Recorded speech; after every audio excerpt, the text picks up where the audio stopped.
नमस्कार, स्वागत है आपका कमोडिटी 10 बजे 10 मिनट के लिए। सबसे पहले बात कर लेते हैं एग्री मार्केट की। एग्री मार्केट में शुरुआत कर लेते हैं मसालों के साथ, जहां पर बिकवाली कल देखने को मिलती। कल ज़्यादातर काउंटर एग्री मार्केट में गिरावट के दिखा रहे थे, क्योंकि मानसून की तेज़ी के बाद लगा कि यहाँ पर या तो जिनके पास स्टॉक है वहाँ पर उनको डिमांड पर असर हो सकता है, क्योंकि पूरे सप्लाई चेन पर असर पड़ता है। और जो डायरेक्टली एग्री बेस्ड कमोडिटी जैसे ग्वार है, अगर अच्छी मानसून होती है तो यहाँ पे उत्पादन बढ़ने की संभावनाएं बढ़ जाती है, उसका दबाव दिखा था। मसालों में जीरा देखिए 20,700 तक फिसल कर आ चुका है। डिमांड बहुत ही कमज़ोर है और इस वजह से ये दबाव दिख रहा है। हालांकि अराइवल्स के नंबर अब मंडियों में काफ़ी कम हो गए हैं। जीरा के बाद हल्दी और धनिया को अगर देखें तो हल्दी और धनिया में भी कल दबाव दिखा था। 14,000 के नीचे हल्दी आ चुकी है। धनिया को देखें तो यहाँ पर भी कमजोरी का ही रुख है। 7,000 के आसपास धनिया का वायदा भी ट्रेड कर रहा है। तो तीनों ही काउंटर कमजोरी के साथ ही कारोबार कर रहे थे। ग्वार सीड और ग्वार गम ये दोनों भी कल काफी कमजोर दिखे थे। आज किस तरह की शुरुआत हो रही है ये हम शुरुआती टिक्स आपको दिखाएंगे। ग्वार सीड ग्वार गम के अलावा अगर पाम की अगर बात करें तो पाम के भाव 3,900 रिंगिट के पास मलेशियाई पाम तेल ट्रेड कर रहा है। और बाकी काउंटर कपास खली अभी भी 3,000 के करीबी है, लेकिन मेहनता दायरे में है। चलिए रवि जी को जोड़ते हैं, हमारे साथ कुबर जी ग्रुप से जुड़े हुए हैं। रवि जी बहुत बहुत शुक्रिया, आपने वक्त दिया है। सबसे पहले जीरे की बात करते हैं।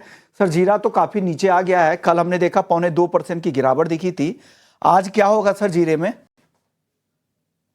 जैसे आपने राइटली पॉइंट आउट किया, थोड़ी अराइवल्स कम हुए हैं बट डिमांड भी कमजोर है। इस हिसाब से स्पाइसेस कॉम्प्लेक्स में अक्रॉस द बोर्ड धनिया को छोड़ के दोनों कमोडिटीज टर्मरिक एंड जीरा में बिकवाली का अभी प्रेशर दिखा है। मेरे हिसाब से यहाँ पे थोड़ा वीकनेस रहेगा बट लिमिटेड डाउन साइड है। यहाँ से मुझे लग रहा है कि 20,000 के लेवल प्रोटेक्टिव रहेंगे। अभी 20,780 के करीब कल क्लोज हुआ था। मेरे हिसाब से कल क्लोज के लेवल के करीब मिले, सेल करे, स्टॉप लॉस लगाए 20,900 के करीब एंड डाउन साइड जो टारगेट है वो 20,300 तक आता दिख सकता है।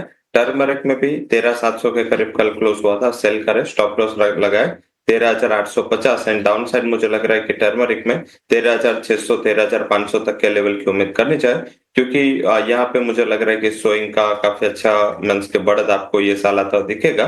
और अभी जो पियर है इंक्लूडिंग कॉटन है या पल्सिस है या ऑयल सीड्स है, इसमें कंपेरेटिव प्राइसेस टर्मरिक के काफी आए हैं। तो आंध्रा एंड महाराष्ट्र में इस पे सोइंग पे प्रेशर बढ़ेगा, जिसका एक दबाव आपको टर्मरिक में भी आता हुआ दिख सकता है। ओके, तो यहाँ पर टर्मरिक में और गिरावट आ सकती है। हल्दी गिरकर नीचे 13,500 13,600 तक भी आ सकती है और जीरा 20,300 तक आ सकता है। सर धनिया खरीदना चाहिए क्या? धनिया में कल वैसी गिरावट नहीं दिखी जैसे इन दोनों में, दायरे में ही था धनिया। आज खरीदे? जब से यहाँ पे ऑलरेडी पहले करेक्शन आ चुका है, पर्टिकुलर अच्छे फंडामेंटल के बावजूद जो अराइवल्स का प्रेशर बढ़ा था, इस हिसाब से काफी गिरावट पहले आई है। मुझे लग रहा है कि 7,000 का लेवल एक प्रोटेक्टिव लेवल होना चाहिए। यहाँ पे मुझे लग रहा है थोड़े डीप पे बाय करना चाहिए। शॉर्ट टर्म का नजरिया है 7,050 का लेवल है जहाँ पे बाय का रिकमेंडेशन है। 6,970 स्टॉप लॉस, एक टारगेट आपको 7,200 तक आता दिख सकता है। मुझे लग रहा है कि इसमें एक ही नेगेटिव था जो गोंडल में काफी बड़ा प्रेशर अराइवल का था। मुझे लग रहा है ये बारिश के बाद ये प्रेशर हल्का होगा और इससे प्राइसेस को एक सपोर्ट एंड रिलीफ आपको आता हुआ दिख सकता है। ओके, चलिए ग्वार सीड ग्वार का में सर बता दीजिए, मानसून का प्रॉक्सी प्ले भी है, यहाँ पर क्या असर होगा? मानसून की जिस तरह की रफ्तार है, क्या और गिरावट आ सकती है कि काफी गिरावट आ चुकी है, अब खरीदारी का वक्त है? जब से ये पूरे साल प्रॉक्सी प्ले ही रहा है, कुछ भी डिमांड सप्लाई कोई भी डेटा कोई भी न्यूज का कोई इम्पैक्ट आ नहीं रहा। 5,000 से लेके 5,300 नई रेंज गुआर सीड की एंड 9,500 से लेके 10,000 की रेंज है गुआर गम के बने हुए। मुझे लग रहा है कि जो करंटली, क्योंकि ये मींस के अभी जिस हिसाब से कोरिलेशन ज्यादा उसका बारिश एंड मानसून के न्यूज के ऊपर है, मेरे हिसाब से हाई लेवल पे बिकवाली करना एक बेटर एडवाइस हो सकती है। लेवल स्पेसिफिक 5,170 पे बेच के चले, 5,210 के स्टॉप लॉस के साथ, डाउन साइड 5,060 तक के लेवल की उम्मीद करनी चाहिए। चलिए अब नॉन एग्री की बात कर लेते हैं सर, और गोल्ड और सिल्वर से शुरुआत करते हैं। गोल्ड में आज हल्की तेजी दिख रही है, 96,000 के ऊपर है घरेलू बाजार में। चांदी लेकिन आज भी कमजोर है। क्या लग रहा है इन दोनों में आज क्या होने वाला है सर? जब से गोल्ड थोड़ा इचअप हो रहा है, इन पर्टिकुलर मेटल्स में जो दबाव हिसाब से सिल्वर थोड़ा सबड्यूड मोमेंटम के साथ ट्रेड कर रहा है। मुझे लग रहा है कि फिर भी सिल्वर एक बेटर कमोडिटी, गोल्ड अगर यहाँ पे सस्टेन होगा तो सिल्वर को सपोर्ट मिलेगा। साथ में 2 दिन से लाइक कल के एलएमए के क्यूज पे एब्सेंट थे, तो इस हिसाब से मेटल्स में कुछ हमने रिकवरी आती हुई नहीं दिखी। डिप पे सिल्वर में बाइंग की रिकमेंडेशन रहेगी। 97,800 पे चल रहा है, अराउंड 97,600 पे बाय करें। स्टॉप लॉस 97,100 का लगा है और मुझे लग रहा है 1 से 2 ट्रेडिंग सेशन में 98,800 तक के लेवल की उम्मीद करनी चाहिए। ओके, 98,800 के लेवल्स भी आ सकते हैं। डिप में खरीदने की सलाह। चांदी है यहाँ पर, अगर गिरावट थोड़ी बढ़ती है तो मौका देखे। यहाँ पे 1 से 2 दिन में 98,800 तक भी आ सकता है।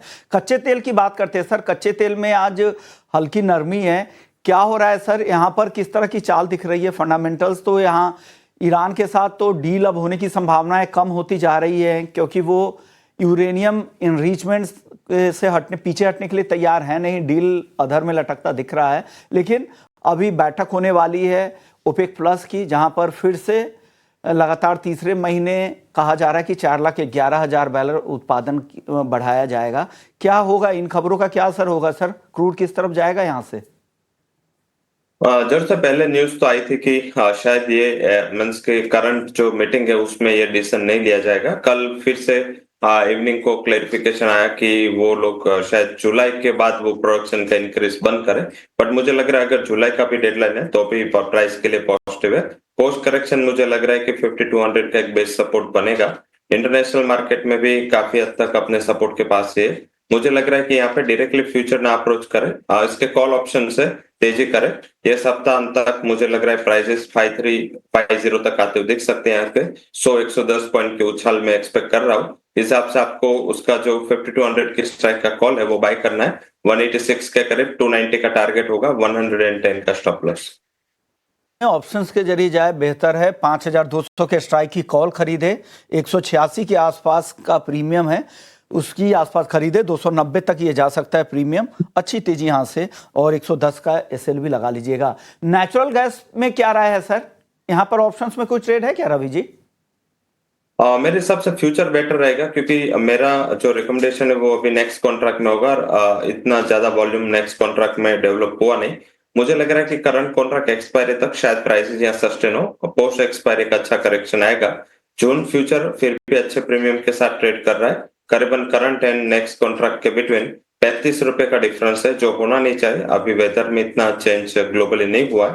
मुझे लग रहा है कि जो नया कॉन्ट्रैक्ट है उसका जून कॉन्ट्रैक्ट 316 के करीब बेच के चले, फ्यूचर को बेचे, स्टॉप लॉस लगाए 321 एंड डाउन साइड जो टारगेट है वो 309 तक आता हुआ दिख सकता है। ओके, तो ये सलाह है एनजी को लेकर। चलिए अब बात कर लेते हैं बेस मेटल्स की। हालांकि बेस मेटल्स में मिक्स खबरें हैं और आज दायरे में ही कारोबार हो रहा है। कल भी हमने देखा बहुत ही रेंज में ही घूम रहे थे सारे counter. Sir, copper, zinc, aluminium, इन तीनों में आपको क्या पसंद है? तीनों पर अपनी राय दे दे रवि जी। कल लंदन मार्केट क्लोज के हिसाब से आज भी सुबह में सबड्यूड मोमेंटम है, कुछ ज्यादा सेंटिमेंट में चेंज नहीं हुआ है। ना तो कोई कमेंट आया in terms of means tariff या ऐसा कुछ रिलेटेड न्यूज नहीं है। मुझे लग रहा है कि यहाँ पे एलएमए ओपनिंग के बाद आपको एक रिकवरी आती दिखेगी। सेकंड के काफी टाइम के बाद चाइना का जो इंडस्ट्रियल प्रॉफिट है जो बढ़ के आया, क्योंकि अभी तक वो इंडस्ट्रियल प्रॉफिट नेगेटिव रहा है। अभी ये पहले महीना ऐसा है कि अच्छा बढ़ के आया, तो मुझे लग रहा है कि इसका भी एक सेंटिमेंट पॉजिटिव इम्पैक्ट आपको 1 से 2 ट्रेडिंग सेशन में आता हुआ दिखेगा। 2 ट्रेडिंग सेशन का आउटलुक रखे। जिंक को बाय करे करंट लेवल पे 253 का स्टॉप लॉस होगा एंड टारगेट होगा 259। सेकंड रिकमेंडेशन एल्यूमिनियम में रहेगा, वहां भी बाय का रिकमेंडेशन है 234 के करीब, स्टॉप लॉस लगा सकते हैं आप 232, टारगेट वुड भी 238। एंड कॉपर मुझे लग रहा है कि वो भी आपको आज सेकंड हाफ में थोड़ी यहाँ भी रिकवरी आती हुई दिखेगी। इसको डिप पे बाय करें 854 के करीब, stop loss 847 and target would भी 868। 2 ट्रेडिंग सेशन के आउटलुक के साथ आप तीनों मेटल्स में बाय करके कारोबार कर सकते हैं। ट्रेडिंग सेशन का आपको यहाँ पर इंतजार करना पड़ेगा। कॉपर, जिंक और एल्यूमिनियम तीनों यहाँ पे खरीदारी की राय रवि जी की तरफ से आ रही है, तो यहाँ पर तीनों बुलिश है। सर, करेंसी मार्केट पर एक आपका आउटलुक लेना चाहेंगे। पिछले 2 सत्र में हमने देखा काफी अच्छी मजबूती आई। फ्राइडे के सत्र में तो काफी अच्छी तेजी थी, लेकिन आज दबाव में दिख रहा है करेंसी। 85 रुपए 25 पैसे के आसपास डॉलर के मुकाबले $1 का भाव है। क्या लग रहा है सर, क्या अभी फेवरेबल माहौल है रुपए की मजबूती के लिए? क्या और मजबूती यहां से बढ़ सकती है क्या? जब से जो हम as a 4th largest economy already बन चुके हैं पर्टिकुलर हिसाब से, मैक्रोस की बात करें तो लगातार हमारे मैक्रोस पॉजिटिव आ रहे हैं, जिसमें इन्फ्लेशन कम हो रहा है, ग्रोथ फास्टेस्ट ग्रोइंग इकोनॉमी अभी भी है। तो मुझे लग रहा है कि ये जो सारे रेशनल्स है प्राइस के लिए पॉजिटिव है। इक्विटी मार्केट में शायद एफआईएस का जो फ्लो है वो थोड़ा वोलेटाइल है, बट डेट मार्केट में मुझे लग रहा है कि हमारे मार्केट ने जो स्टेबिलिटी दिखाई है, काफी भरोसा इन्वेस्टर का एंड ग्लोबल मार्केट का इंडिया के ऊपर है। तो डेट मार्केट में भी अच्छे फ्लो की उम्मीद है। मुझे नहीं लग रहा है कि सस्टेनेबल लेवल है एंड हाई लेवल से थोड़ा मुनाफा वसूली का प्रेशर आपको यूएसडी आईएनआर पेयर में बनता हुआ दिखेगा। एक्सपायरी है कल, उसके हिसाब से थोड़ा शॉर्ट कवरिंग है। मुझे लग रहा है कि हायर लेवल पे बेचना चाहे, रुपी स्ट्रॉन्ग होगा, 8480 का टारगेट है। आप बेचे अराउंड 8532 एंड स्टॉप लॉस लगा 8550। मुझे लग रहा है 1 से 2 ट्रेडिंग सेशन में यहाँ पे फिर से मजबूती लौट सकती है। मजबूती लौट सकती है। इस आज जो कमजोरी दिख रही है रुपए में, यहाँ पे बेचे यूएसडी आईएनआर को और नीचे में 84-80 तक भी आ सकता है। शुक्रिया रवि जी, आपने वक्त दिया, हमारे दर्शकों को बताया कि उन्हें क्या करना है। Non agri market, agri market और करेंसी मार्केट पर भी आपने अपनी राय दी।